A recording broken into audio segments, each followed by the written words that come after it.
Boa noite, pessoal que está entrando. Aqui é Felipe Moreira para mais um Terapia Matinal, dessa vez número 62. Mais um tema muito trazido por vocês, mas baseado em perguntas que vocês me mandam muito nas caixinhas de pergunta, nas dúvidas do direct e principalmente um tema muito recorrente,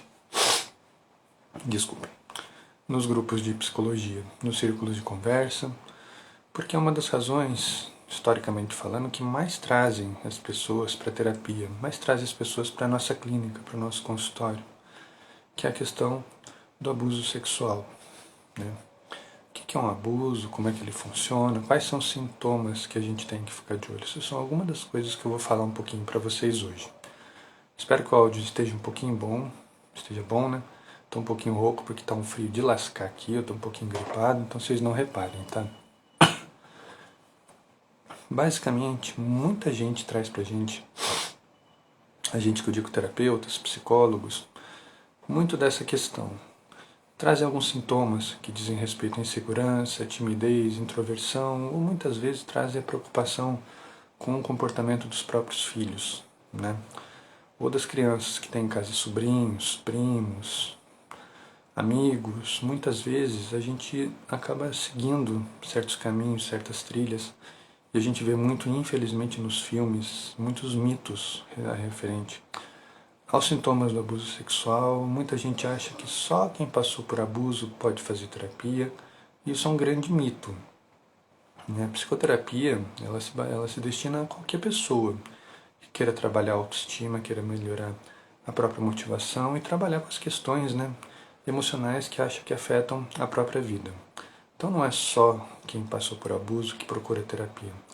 Isso eu ouço muito também em algumas salas de discussão, né, que fulano faz terapia porque tem um trauma para trabalhar. Não necessariamente. Eu posso buscar terapia para melhorar o meu estilo de vida, melhorar o meu bem-estar no dia a dia, minhas relações familiares. Tem várias razões que podem me levar a buscar terapia. Mas, quando a gente fala da questão do abuso sexual, ele é muito determinante, sobretudo quando ele acontece na infância ou na adolescência, porque ele atinge uma pessoa inocente, uma pessoa que não é capaz de se defender, de se proteger daquilo que está acontecendo, e muitas vezes nem entende aquilo como um ato de violência. Ela não entende a complexidade daquilo que ela está passando. Então, no começo, muitas até vêm como uma brincadeira, depois elas começam a entender quanto aquilo vai modificar ela, quanto aquilo vai surgir como um tabu. Porque a pessoa que abusa, ela começa com os jogos do silêncio, não conta pra ninguém, isso é um segredo nosso, isso é uma brincadeira só entre nós dois. Então aí você já começa a ver um comportamento escuso, né? Uma forma de você limitar a ação dessa criança, desse adolescente. Porque se é uma coisa assim, se é uma brincadeira, por que não pode contar pra ninguém?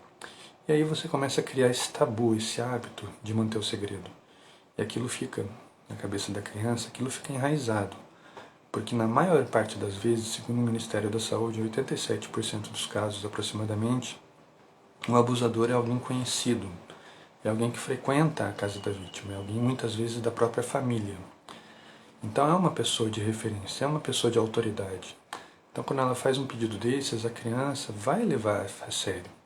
Ela vai entender aquilo como sendo uma ordem, por mais que não se use um tom autoritário. Então essa é uma das questões que dificultam muito a identificação de um abuso real. O que eu quero dizer com um abuso real? É muito comum traumas deixarem marcas na memória, deixando lacunas de conhecimento, de modo que a gente nunca lembra dos detalhes. A gente lembra por alto daquilo que aconteceu, pode até lembrar que sofreu um ato de violência, pode até lembrar dos rostos das pessoas envolvidas, mas não lembra os detalhes. Então, futuramente, numa adolescência, numa fase adulta, quando ela tenta reviver aquilo através de uma experiência de regressão na própria terapia, ela vai preencher com muito da expectativa. Então, o terapeuta que trabalha com essa questão também tem que ser muito cuidadoso na escolha das palavras, na forma de conduzir, seja a hipnose para regressão, se ele for, tem que ser uma pessoa muito qualificada, muito bem treinada, né, para não plantar aquilo que a gente chama de falsas memórias. Então a pessoa, muitas vezes, ela cresce sabendo que algo aconteceu, sabendo, por exemplo, que aquele tio fez algo com ela. Pode não ter acontecido da forma como ela se lembra, mas se o terapeuta mal treinado conduz isso da forma errada, ele convence aquela pessoa de que aquilo realmente aconteceu. Isso é muito perigoso. Além de ser uma tremenda de uma falta de responsabilidade da parte do terapeuta. Por que a gente fala que a terapia tem que ser um processo nulo, um processo neutro? Porque o terapeuta ele não pode pressupor. Se ele pressupõe, ele já está sendo antiético, ele já está mostrando que ele não tem preparo para aquele trabalho. Então ele tem que ser neutro na forma de falar, ele tem que buscar a memória daquela pessoa, a pessoa tem que relatar o que ela lembre, mesmo que ela relate com lacunas, mesmo que ela relate com brechas.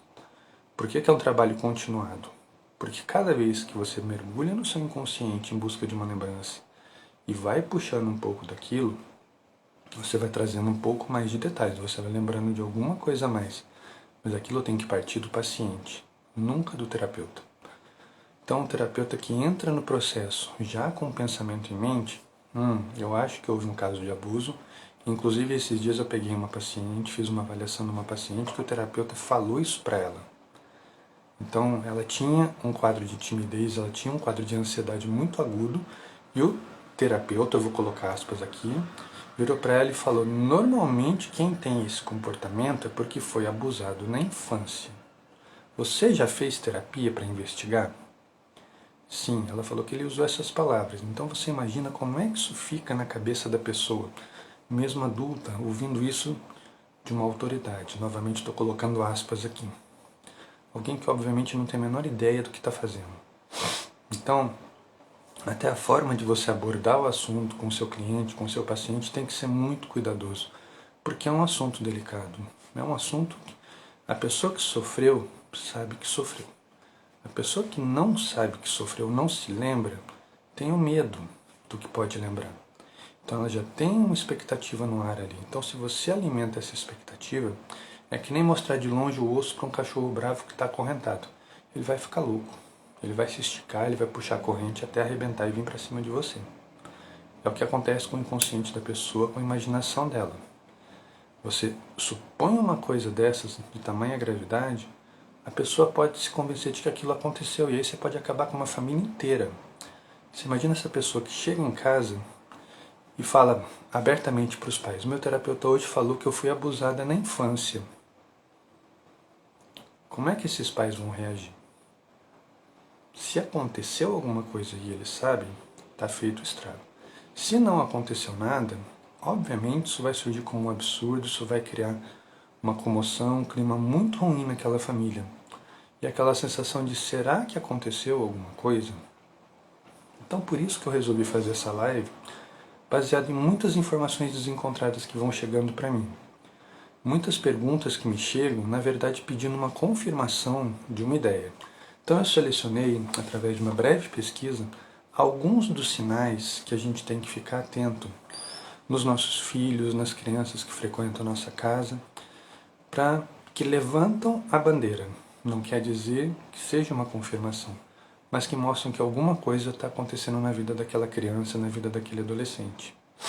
Então são sinais que a gente tem que prestar atenção. Se vocês vão ouvir esses sinais, vocês vão ver que eles podem ser indicadores de muitas coisas. O problema é quando eles começam a se acumular. Quando você começa a observar vários desses sinais na mesma pessoa, acontecendo quase ao mesmo tempo. Então, alguns desses sinais. Mudança do comportamento sem motivo aparente. Aquela criança que sempre foi muito extrovertida, sempre foi muito brincalhona, sempre foi muito risonha, sempre foi muito alegre.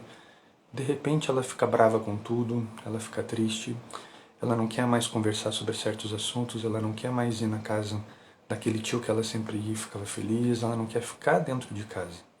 Então ela começa a arrumar pretextos para mudar o ambiente, para mudar de assunto. Ela muda completamente o comportamento dela. É como se você estivesse diante de outra criança, de outro adolescente. Então esse é um dos sinais que a gente tem que ficar de olho. Oscilação de humor, agressividade, tristeza e irritabilidade. Está associado ao primeiro. Quando você começa a mudar o comportamento, você começa a mudar as suas próprias atitudes e a sua forma de você se entender com você mesma. Como eu falei, como a maior parte das vezes, segundo dados, mais ou menos uns 87, 90% dos casos são conhecidos, então a gente está falando de uma pessoa que sofre uma violência em silêncio e está ali dentro de casa, ou é alguém que frequenta a casa daquela pessoa. Então a pessoa começa a ficar muito instável. Ela arruma pretextos para não parar no lugar, ela fica irritada, ela evita as pessoas, ela se fecha, entendeu? Ela vai dando sinais assim, sutis de que alguma coisa está acontecendo. Se não com ela, dentro dela, no comportamento, no emocional, coisas que, como eu falei, levantam aquela bandeirinha que a gente tem que ficar de olho de que alguma coisa está acontecendo, alguma coisa está errada. Outro sinal muito comum é a pessoa começar a sofrer pesadelos constantes, mudanças no ciclo de sono, aquela criança que de repente não quer mais saber de dormir, tem dificuldade para dormir, dorme cada vez mais tarde, tem medo de dormir, né? Segundo uma estatística, mais de 30% dos casos de abuso acontecem à noite, depois da hora de dormir. Então, aquela pessoa que é conhecida ou que frequenta a casa muitas vezes busca a criança ou adolescente quando ele está dormindo. Então, ou vai no quarto e acorda a pessoa, né?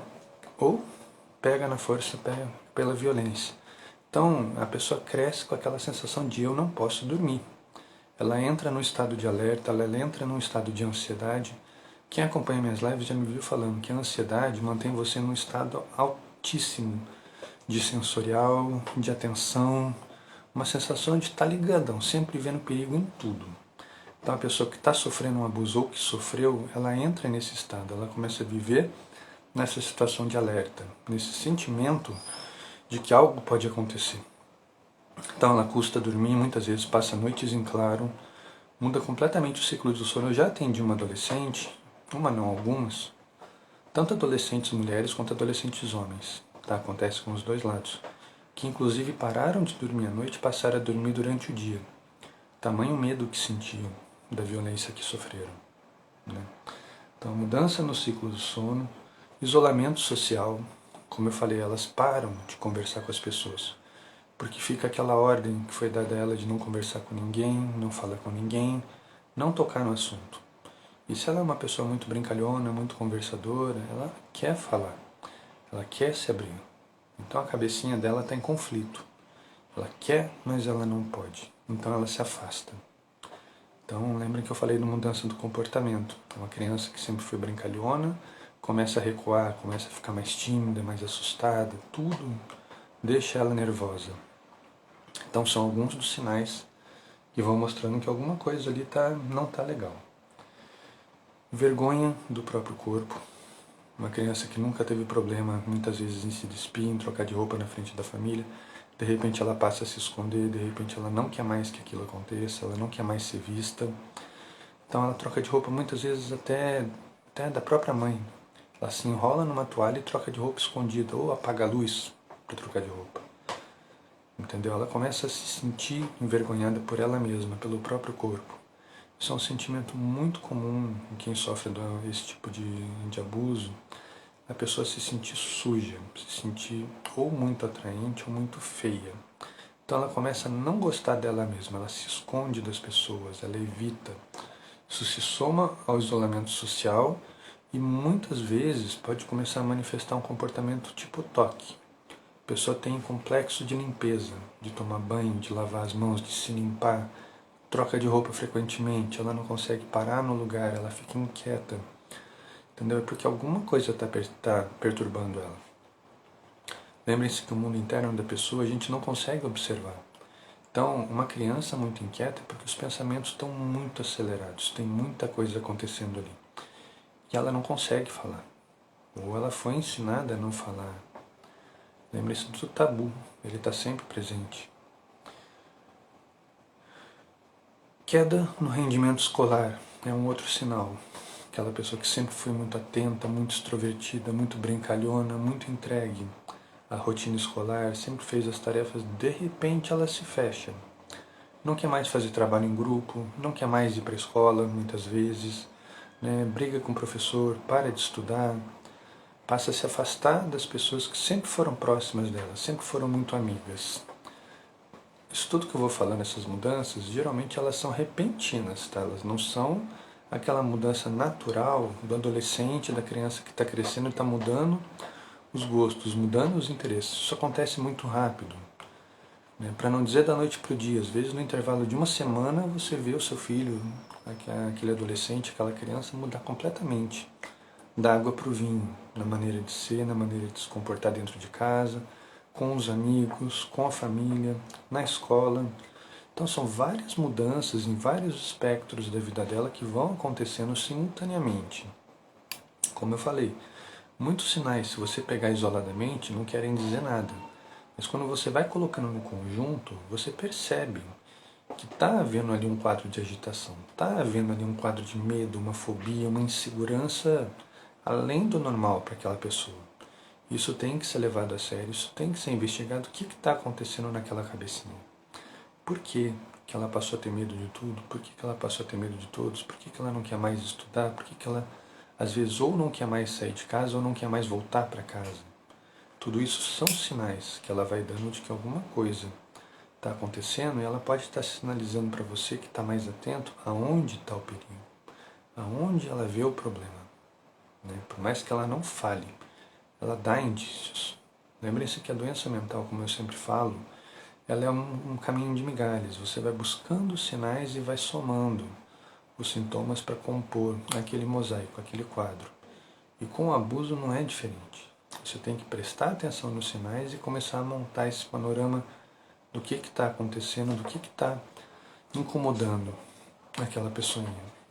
Esse é o pedido de ajuda que ela faz. Ela não sabe dizer socorro, me ajudem, estou passando por isso. Ela vai mostrar no comportamento dela, nas mudanças de atitude, que alguma coisa ali está mudando dentro dela e que ela está se adequando a algo novo, a um sentimento de perigo, a um sentimento de ameaça.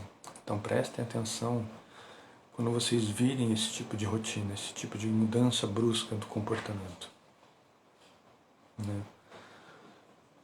Fuga de casa. Muitas pessoas que são abusadas dentro de casa, elas tentam fugir de casa. Inclusive crianças. Eu trabalhei num abrigo para crianças, onde duas crianças lá, dois irmãos, na época que eu trabalhei, um estava com 2, a mais velha estava com 8. Eles fugiram de casa durante a noite. Porque a mãe, eles até tentaram contar para a mãe o que aconteceu, mas a mãe não acreditava. E, no caso, o abusador era o padrasto. Então, o que a mais velha fez? Esperou a mãe dormir, porque a mãe trancava a porta.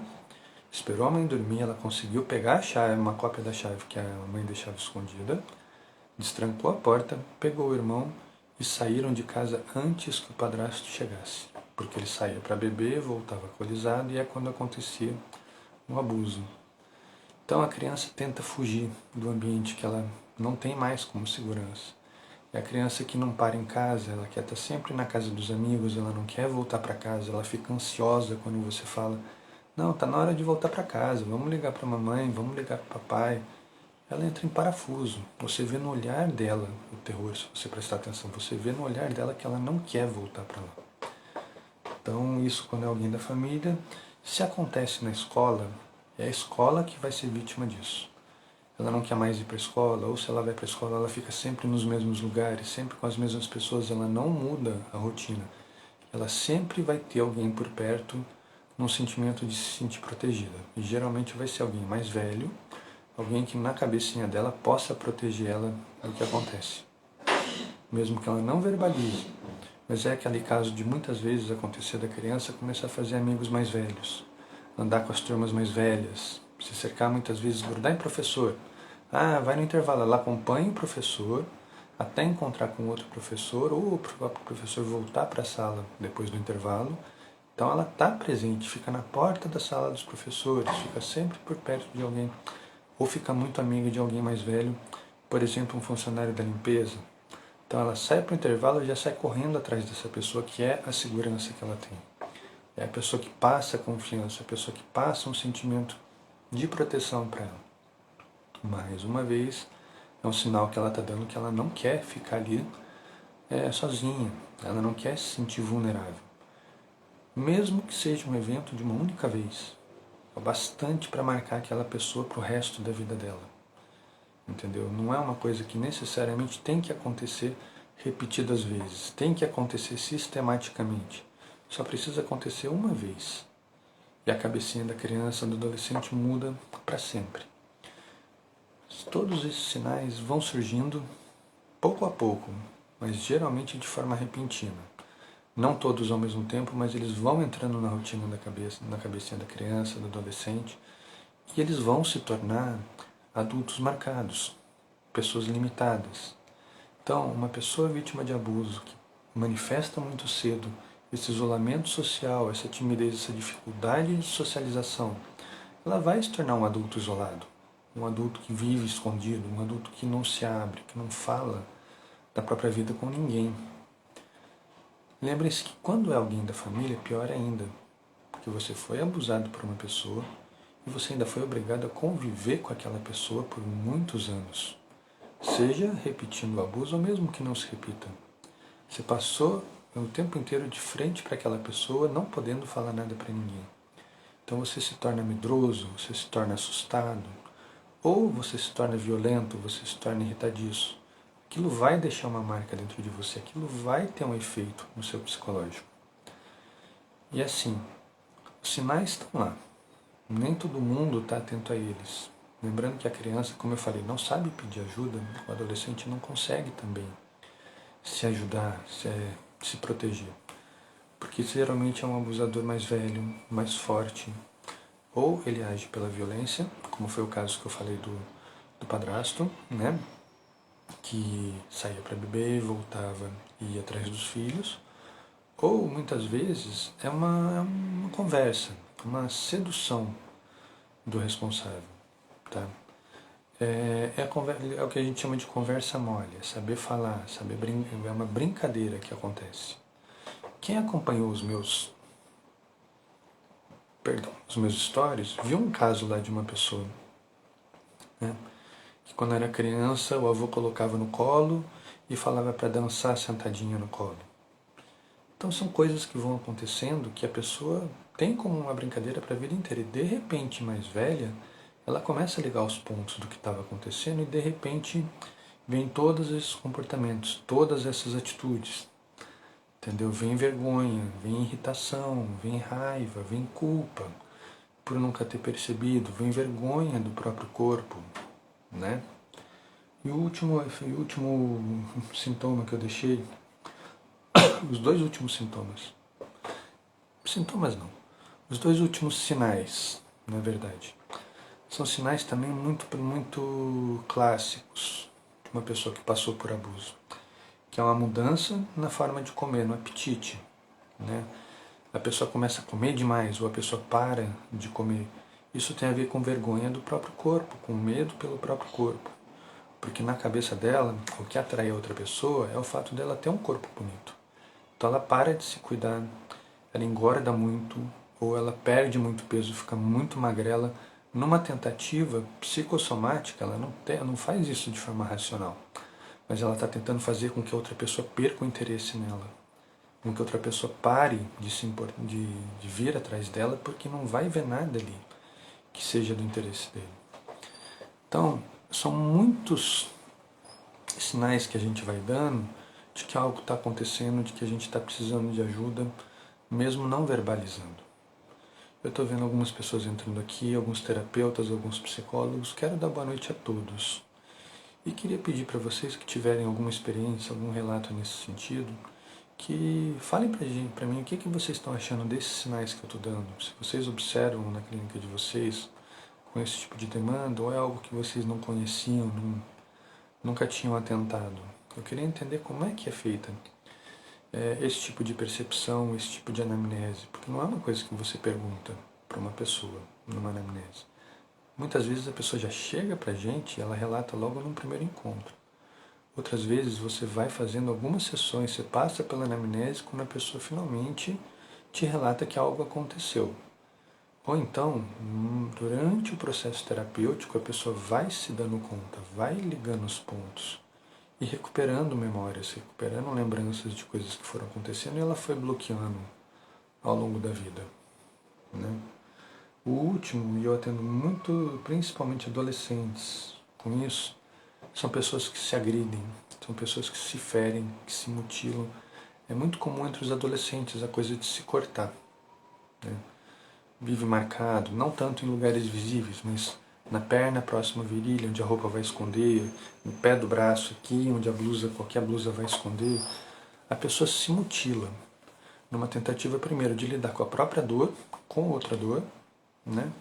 Ou muitas vezes numa tentativa de se sentir diferente, se sentir mais feio, assim, de repente mostrando uma expressão mais assustadora, para afastar o medo, para afastar a outra pessoa, que ela vê como uma ameaça.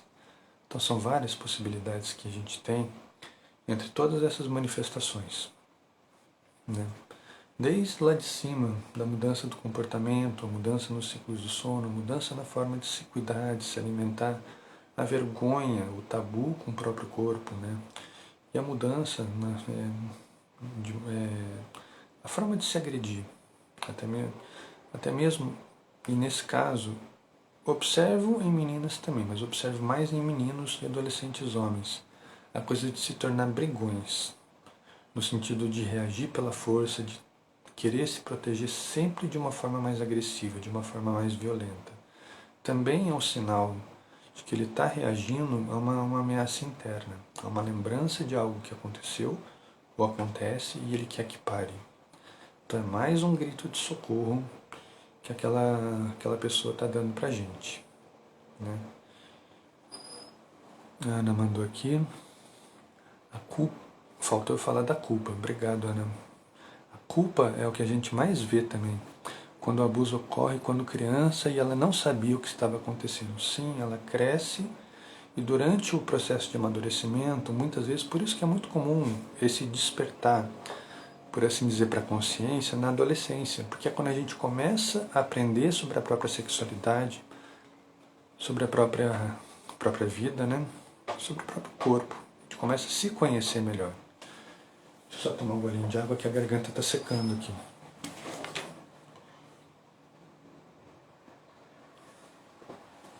Se eu soubesse o frio que está aqui, rapaz, é que meu suéter eu não encontrei.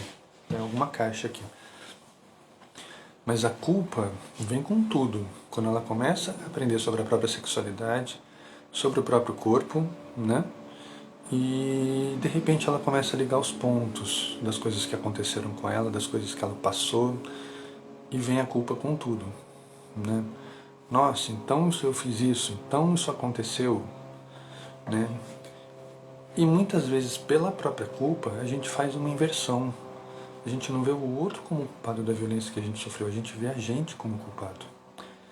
E muitas vezes acontece, eu atendo muitos casos assim também, quando, vamos dizer assim, dentro do núcleo familiar as coisas já são marcadas pela violência, pela agressividade, pela briga, quando há a presença de drogas, quando há a presença de álcool, né? Vícios de uma forma geral. E a criança ou adolescente pede ajuda, fala que algo está acontecendo e os outros não acreditam nela, ainda culpam ela, dizendo que ela é que está fazendo isso com a outra pessoa, ela quer ver a outra pessoa mal. Então, a família, por tabu, ou porque sabe realmente que algo está acontecendo e não quer lidar com aquela ameaça, o que também é muito comum, né, o abuso cultural, quando é repetitivo na rotina daquela família, né? Então fica o tabu de não lidar com isso. Então a pessoa ainda é vista como a culpada por ter passado por aquilo. Então você imagina na cabeça da pessoa que já se vê como uma vítima, já sofre com a violência que passou, ainda ser culpada por tudo que passou. Então a cabecinha vai pirando, ela vai ficando confusa, ela vai ficando desorientada, e aí isso se soma a todos esses fatores que eu fui listando aqui.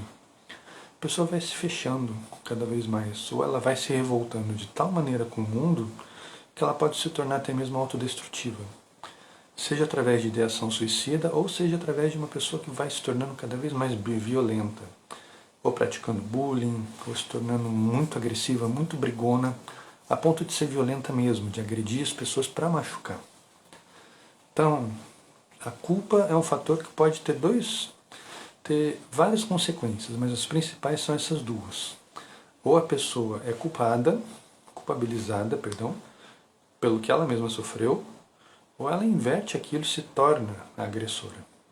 E aí a gente tem um outro problema quando a gente fala do abuso cultural, quando ele está enraizado na dinâmica de uma família, muitas vezes por gerações, é da vítima se tornar o abusador da próxima geração. A pessoa cresce com aquele pensamento de é normal, isso sempre aconteceu na minha família. Então ela vai ter filhos, ela vai ter sobrinhos, ela vai continuar aquele padrão. Então, assim, é um ato de violência, é um ato de roubo. Por que eu falei na chamada da live, por que eu falei no meu histórico que é o fim da infância? Porque a cabecinha da criança ela começa a mudar de uma forma que não era para acontecer tão cedo. Então, na rotina da criança, ela começa a passar por conflitos, por distúrbios característicos da adolescência. Então, ela pula um estágio da vida dela, começando a se questionar relacionado ao próprio corpo, relacionado ao próprio comportamento, aos próprios relacionamentos, coisas que só deveriam acontecer mais tarde. Quando ela começasse a ter uma compreensão, uma consciência sobre a própria sexualidade, sobre o próprio corpo. Isso não é característico da adolescência? Então, assim, a gente está vendo assim um empurrão. O abuso, ele faz com que a criança ela pule um estágio da vida dela, com que o adolescente pule aquele estágio de autodescoberta, de autodefinição e se torne defensivo, ou se torne muito arredio. Em alguns casos, ele passa a recusar até mesmo a própria vida. Ele não quer mais saber de nada, não quer saber de estudar, não quer saber de trabalhar, ele só quer descontar nas pessoas, descontar no mundo a violência que ele sofreu. Ele vai se tornando cada vez mais imediatista. E muitos acabam recorrendo nesse ponto à bebida, às drogas, né? Como uma forma de escape. Já que ninguém acredita neles mesmos, então vou começar o processo de autodestruição aqui. Vou buscar a minha fuga desse mundo. Ou então entrar, fazer parte desse mundo. Já que para me proteger, eu escutei isso já de alguns adolescentes e me preocupou um pouco essa postura. Já que o adulto bebe e tem força para se proteger, então eu vou beber para poder me proteger. E assim a gente tem uma continuação, um ciclo que vai se repetindo. E a vítima aprende assim a se tornar um abusador. É uma perpetuação, né? É um ciclo que a gente tem que começar a cortar. Observando os sinais, terapeutas podem observar esses sinais, educadores, professores podem observar a mudança na atitude, a mudança no comportamento de um aluno, né? Que começa a dar sinais, esses sinais todos que eu listei aqui, de que alguma coisa ali não está certa. Como dizem, alguma coisa errada não está certa, né? Percebo muitos casos onde as pessoas se culpam por ter isso. Isso é tão comum, isso é triste e isso é muito comum, como eu falei. A cabeça da pessoa não tem a estrutura necessária para lidar com o que ela está passando, com o que ela está sentindo. Então, ou ela cai no espelho e se torna o centro das atenções, sendo culpada, como se ela tivesse causado aquilo a ela mesma, né? Ou aquilo já está na rotina familiar e a família já espera que aquilo aconteça. Então, como assim ela vai contar para os outros? Né? Ela se torna culpada por ser fraca. Ela se torna culpada por tentar evitar, por tentar fugir dessa rotina. E aí o que acontece? Ela começa a se sentir cada vez mais acuada, cada vez mais distante. Ou ela se fecha num ciclo de timidez e introversão assim, extrema, e alguns mecanismos psicossomáticos podem desencadear em transtornos mentais até mais graves. Entre eles, eu já atendi poucos casos, me lembro agora de 2, mas foram poucos casos que eu atendi, mas de pessoas que dispararam em um mecanismo, inclusive de esquizofrenia, porque a pessoa rompe completamente com a realidade dela. Todas as pessoas em quem ela confiava, de repente colocaram ela como o foco dos próprios problemas. Então, ela foi uma vítima, mas ela foi uma vítima que causou a ruína da própria família. Então, isso faz um na cabeça da pessoa. Ela fica completamente perturbada. A culpa, como a gente falou aqui, volta para assombrar. Então, é muito comum, um desses casos que eu atendi, a pessoa tinha até alucinações com o abusador, né? De uma forma ao mesmo tempo paranoica, sempre temendo que ele aparecesse a qualquer momento, e por outro lado pela culpa, porque foi uma inversão tão grande, aquilo foi tão chocante para a família que matou a pessoa, houve violência, houve uma briga, a pessoa acabou sendo esfaqueada e morreu, e a pessoa passou a alucinar com a presença dessa assombração na vida dela, uma alucinação mesmo, no sentido da esquizofrenia, que voltava para apontar os erros dela, voltava para questionar, para criticar, para devolver a culpa para ela, do mal que ela fez para a própria família. Então, assim, a culpa é um veneno. Né? Eu, quando pego um caso que eu sei que tem por trás essa questão do abuso, a primeira coisa que eu trabalho com a pessoa é a culpa. Eu preciso que, primeiro de tudo, ela não se sinta culpada, porque ela não é. Ela foi uma vítima. E a partir disso, eu vou começar a entender, tentar entender através de anamnese, através da terapia, como o mecanismo familiar aconteceu, ou onde tem acontecido aquele abuso, como as coisas caminharam para chegar até aquele incidente. Né? Se foi um fato isolado, se foi um fato repetitivo, se foi em casa, se foi na escola, se foi na rua. Então, assim, você tem que localizar o local do problema para que a pessoa comece a afastar isso dela. Então, você tirou a culpa, você começou a trabalhar isso no coraçãozinho da pessoa, ela já consegue falar um pouco mais sobre isso, olhar para dentro sem se sentir tão ameaçada.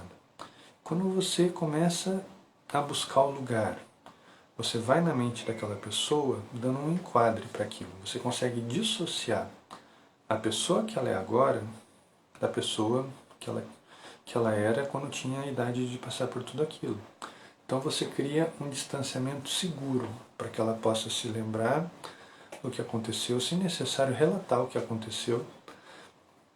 E antes que alguém me pergunte aqui, como já me perguntaram em outros grupos, não, eu não faço uma pessoa vítima de abuso voltar ao momento de dor.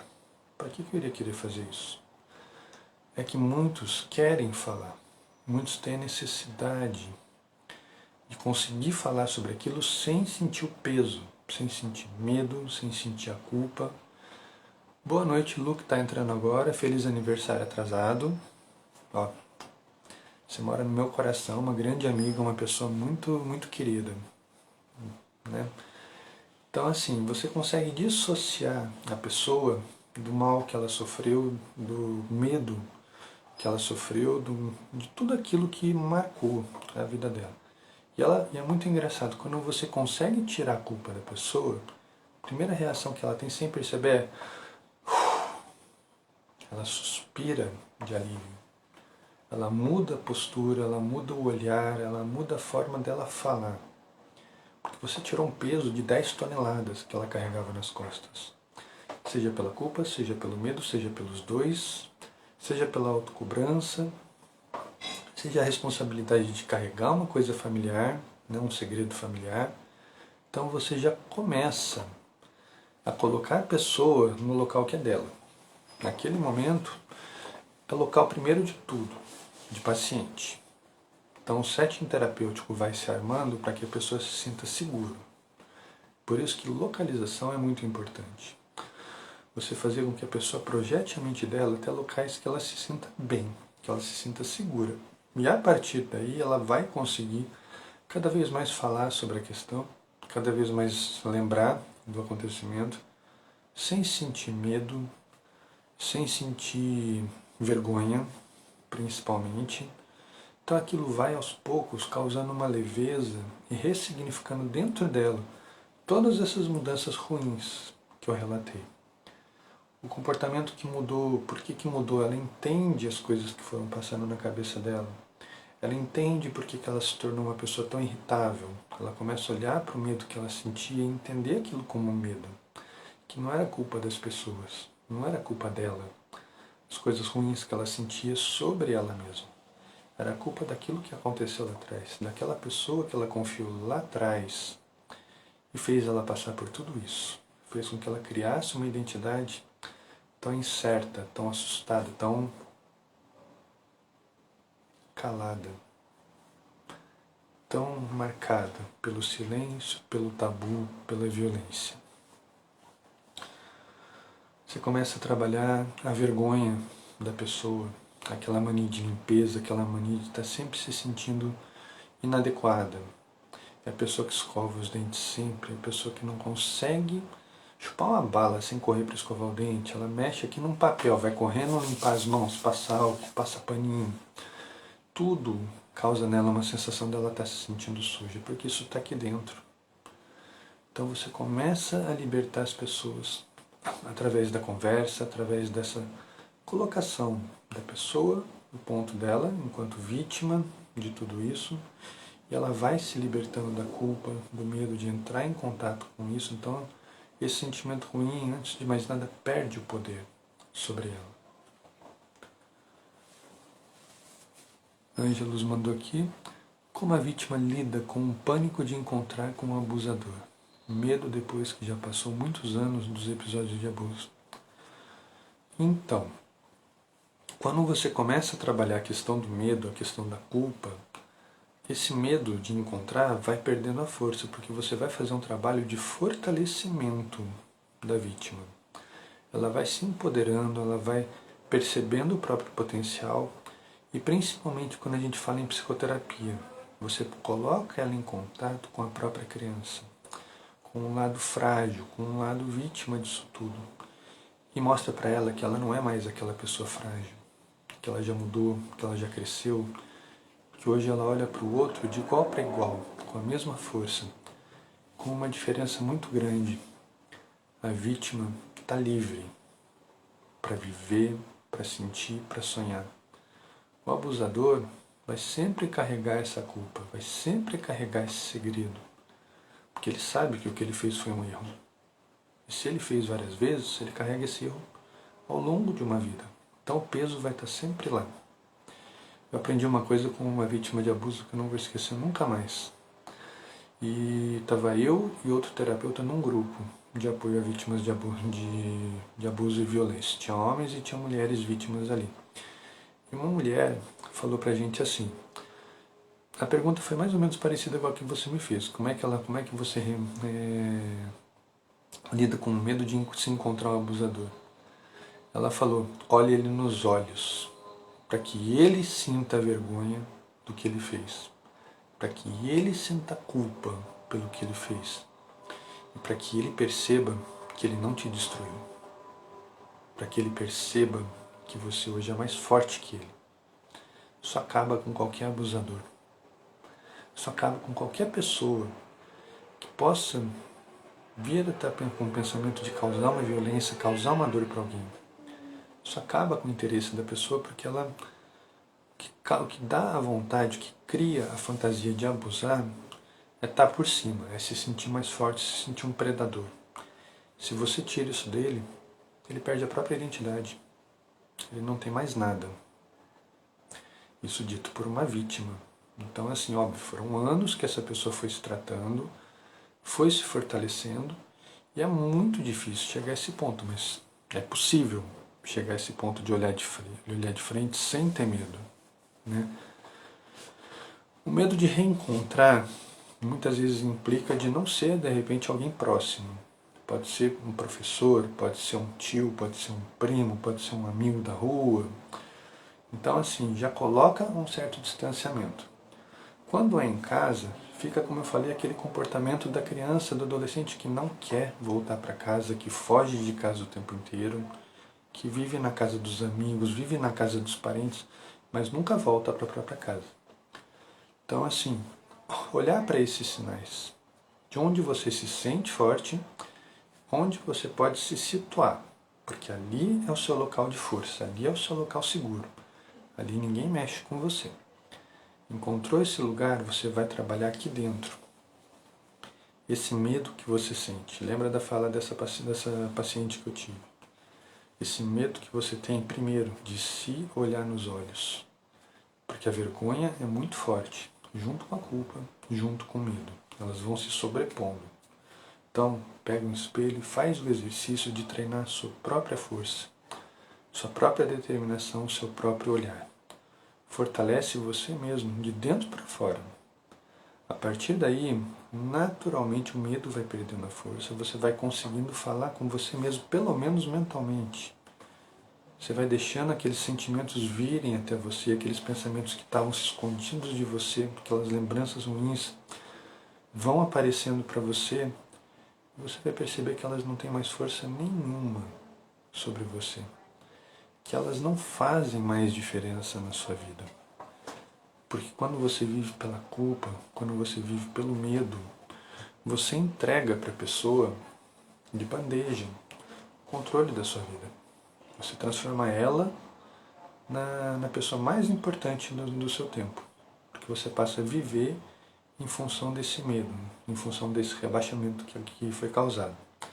Quando você se levanta e se olha de frente, esse rebaixamento desaparece, esse medo desaparece e aquela pessoa já não tem mais poder nenhum sobre você. Muita gente me procura porque ou fez um trabalho, né, seja de terapia, seja de hipnose, seja de ayahuasca, aquele chá que as pessoas bebem lá que eu não recomendo para ninguém, só para deixar bem claro, é um alucinógeno fortíssimo que tem efeitos colaterais muito violentos no nosso corpo. Então, não vou entrar nesse detalhe, só estou deixando aqui para ilustrar. A pessoa passa por uma dessas experiências, né? Às vezes até na própria igreja, durante uma oração, começam a vir lembranças, começam a vir pensamentos, e ela começa a se dar conta de coisas na vida dela. E ela tem que lidar com aquilo, ela tem que deixar aquilo sair dela. Aquilo que vai servir para um aprendizado, ela vai pegar para ela e vai transformar em força. O medo, a culpa e a vergonha não são dela, foram colocadas nela. Então, quando ela consegue tirar isso dela e jogar de volta para o universo, devolver, até mesmo para a pessoa que faz ela passar por isso, que fez ela se sentir assim, ela se sente livre, ela fica livre para viver os próprios dias, sem medo, sem culpa, sem ressentimento e principalmente sem vergonha dela mesma, porque ela não fez nada de errado, quem fez foi o outro. O erro dela foi confiar, talvez. O erro dela foi se calar. O erro dela foi deixar que as coisas fossem se repetindo. Um erro que ela também nunca teve força, nunca teve responsabilidade sobre. Porque é como eu falei, muitas vezes o outro é mais forte. Muitas vezes o outro vence pela lábia. Ou muitas vezes é uma questão familiar, uma cultura familiar de repetição. Que uma hora a gente tem que cortar. Uma hora vai surgir naquela geração alguém que vai cortar aquela repetição, aquela perpetuação. De não deixar que a violência se repita. De ter os próprios filhos e falar para ela mesma, eles não vão passar por isso. Eu não vou deixar isso acontecer com eles. Então a gente se torna pais protetores, tios protetores, muitas vezes com medo do que a família pode fazer com as crianças, com os adolescentes, a gente começa a ficar muito atento, muito vigilante com os valores da própria família. Há quem diga até conservador, mas a gente sabe o medo que a gente sentiu. A gente sabe o medo que a gente sofreu, a culpa que a gente carrega, a vergonha que está aqui dentro, das coisas que a gente nunca falou para ninguém. E quando aquilo começa a sair, cada pedacinho, cada pedra que a gente sempre carregou aqui dentro, vai saindo junto, o coração vai ficando mais leve e a gente vai conseguindo se libertar desse sentimento ruim. O primeiro passo, como eu falei, é você diminuir o peso que isso tem contra você. Como é que eu faço isso na clínica? A primeira coisa que eu trabalho é a segurança da pessoa e trabalhar a culpa que ela sente. Ah, não sente culpa, ela sente medo, ela sente vergonha. É por aí que eu vou. Ela vai me dizer por onde eu vou começar. Como eu falei, eu não pego um paciente que chega para mim e fala, eu sofri um abuso, e não falo para ele, me conta como foi. Eu não preciso saber. E ela não precisa reviver tudo isso só para me contar. Não sou sádico a esse ponto. Eu vou perguntar para essa pessoa simplesmente como isso te definiu. Quem é você hoje? Você que passou por tudo isso. E ela vai me dizer. das coisas que ela passou, da convivência que ela teve ou não com aquelas pessoas, com o predador dessa violência, né? Como ela lidou com aquilo. Isso é o mais importante. Primeiro, se ela está buscando terapia, ela já reuniu nela alguma força, alguma consciência para deixar aquilo para trás. Então o medo já está perdendo a força, já está se tornando coragem de querer lidar com aquilo. Então eu não preciso fazer muita coisa para que isso cresça ainda mais dentro dela. Ela quer perder a vergonha que ela tem por ela mesma. A autoestima baixa com relação à vergonha do próprio corpo, a não se aceitar, também vai deixando de lado conforme a gente vai trabalhando. A pessoa vai se abrindo, vai se iluminando. E é como eu falei, naturalmente o que acontece é você vê o alívio daquela pessoa lidar com aquilo, daquela lembrança perder o peso, daquele sentimento ruim começar a desaparecer. Fácil? Claro que não. Aquilo definiu a pessoa. Eu estou falando talvez do momento mais importante da vida dela, o momento de maior violência, de maior dor que ela carrega. E ela me confiou esse momento, ela me confiou para ajudar a lidar com isso. Então eu não posso ser aliviando, de diminuir, de reduzir a dor que ela sente. Ah, não foi nada, você vai superar.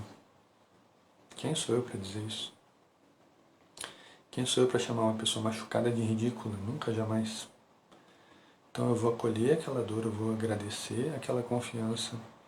E a gente vai junto trabalhar por essa libertação, por essa melhora, por essa mudança na vida dela mesma. E ela vai começar a encontrar a própria força, nos próprios recursos, na própria vida, muitas vezes no trabalho, muitas vezes na própria família, né, com as pessoas que estão ao redor dela. Ela vai aprendendo a confiar, ela vai aprendendo a não sentir vergonha. Principalmente, ela vai aprendendo a ser ela mesma, ela vai descobrir quem é ela, que passou por tudo isso, que chegou até aqui e que hoje está finalmente dando os últimos passos através da terapia para se libertar de tudo isso. Você terapeuta, você psicólogo, você tem uma responsabilidade gigante nos ombros quando uma pessoa te procura para lidar com isso. Então, antes de mais nada, não responda a fala da pessoa, deixa ela te contar como ela se sente, ajuda ela a entender como ela se sente. E lembra o que eu falei lá no começo, não presuma, não pressuponha como ela deve estar se sentindo. Deixa ela te dizer. E a partir daí você vai pegar aquela fala e vai ajudar ela a ressignificar aquilo e vai devolver de uma nova forma para ela. De uma forma que aquilo se torne força, que aquilo engrandeça ela e faça com que ela saia de cabeça erguida, sem culpa, sem medo, sem vergonha, pronta para olhar nos olhos todas as pessoas que fizeram mal para ela. Você não vai criar uma vingadora. Para de assistir filme. Você vai criar uma pessoa determinada, uma pessoa forte, uma pessoa capaz, uma pessoa disposta a deixar tudo isso para trás e viver a própria vida. Não mais determinar a própria vida em função da dor, da vergonha e do medo. Isso é passado, vai ser passado para ela. Quando ela aprender a lidar com esses sentimentos e entender que ela é maior, que ela é mais forte que isso. Como eu falei, fácil? Não. Dá trabalho. Tem pessoas que você pega que estão tão machucadas que mesmo que elas consigam falar sobre isso, elas não conseguem lidar com isso. Ela consegue verbalizar, te conta às vezes em detalhes tudo que ela passou. Mas a carga emocional é tão grande e aquilo está tão enraizado dentro dela que ela não consegue mais abrir mão. É você que vai ter que fazer o trabalhinho lá de tirar raiz por raiz, pedacinho por pedacinho e revelar a pessoa que está ali dentro. Como eu falei lá na pergunta do Canil Amici, é fechar os olhos com essa pessoa e fazer ela encontrar a própria criança. A própria versão dela mesma que está aqui dentro, guardada, machucada, e dar para ela um pouco da força da versão adulta. Mostrar que o tempo passou, que hoje ela é forte, que hoje ela é capaz, que hoje ela pode olhar de frente, que ela não precisa baixar a cabeça. Bom, a gente está caminhando aqui, já falei bastante, quase 1 hora de live, nem pretendia que fosse tão longa assim. Falei bastante, falei muito dos sinais que a gente tem que observar, que a gente observa numa pessoa que foi vítima de violência. Falei do padrão familiar que se repete, do abusado que se torna um abusador. Isso é muito comum, mais comum do que vocês imaginam. Embora isso não elimine a culpa do que ele fez, isso é uma justificativa da própria estrutura mental. Isso é importante a gente ter em mente para entender como aquela pessoa pensa. Entendeu? Algumas pessoas me mandaram perguntas, eu recebi alguns directs aqui durante. Tem gente que não gosta de falar abertamente, tem gente que tem receio, eu vou respeitar isso. Todas as perguntas eu espero ter conseguido responder. Se passou alguma que eu não respondi, vocês me mandem depois em direct também, que eu vou responder uma por uma, certo? Se vocês ficaram com alguma dúvida sobre esses sintomas, manda a dúvida que vocês têm, me manda a impressão que vocês têm. Eu vou ajudar vocês a lidar com esses pensamentos, a lidar com essas observações. Sendo coisas de vocês, sejam conteúdos de vocês, sejam de pessoas que vocês conhecem, sejam de pacientes que vocês estejam atendendo, lembre-se disso. O mais importante é você acolher aquela pessoa e fazer com que ela se sinta segura. O resto ela mesma vai fazer por ela. O resto é consequência daquilo que você está fazendo para ajudar ela a se encontrar. A deixar o lado frágil para trás e encontrar hoje, no agora, a força que ela tem dentro dela. Pessoal, agradeço a presença daqueles que ficaram, daqueles que passaram por aqui. Se eu não respondi alguma coisa, me desculpem. Se passou batido aqui, vocês me mandem. Depois, todo mundo que me mandou direct, eu vou responder. Se eu não responder hoje, talvez por falta de tempo, eu vou respondendo até amanhã. Vocês fiquem tranquilos, tá? E podem me cobrar. Continuem mandando suas dúvidas, né? Aqui a gente está na edição 62 já de Terapia Matinal. Todos os temas foram construídos por vocês, foram vocês que me mandaram pedidos, vocês que me mandaram dúvidas, perguntas. Espero ter tirado a dúvida de todos, espero ter dado boas dicas aí de como se comportar, como atuar junto a uma pessoa, junto a uma vítima de abuso. Não é um trabalho fácil, como eu falei, tem pessoas que estão prontas para trabalhar, tem pessoas que estão feridas, tem pessoas que não querem, tem pessoas que estão rebeldes quanto a isso. Vamos respeitar o tempo delas, vamos entender o que se passa dentro delas, que deixa elas assim, e o nosso trabalho de terapeuta é ajudar elas a se encontrarem, a se reconhecerem, a deixar de lado esses sentimentos ruins, para serem pessoas melhores para elas mesmas. Gente, boa noite a todos. O Instagram acabou de botar o reloginho aqui e vai cortar a live daqui a pouco. Então, agradeço a presença de todos. Mandem suas dúvidas, mandem suas perguntas. Espero vocês na próxima live. Um grande abraço a todos.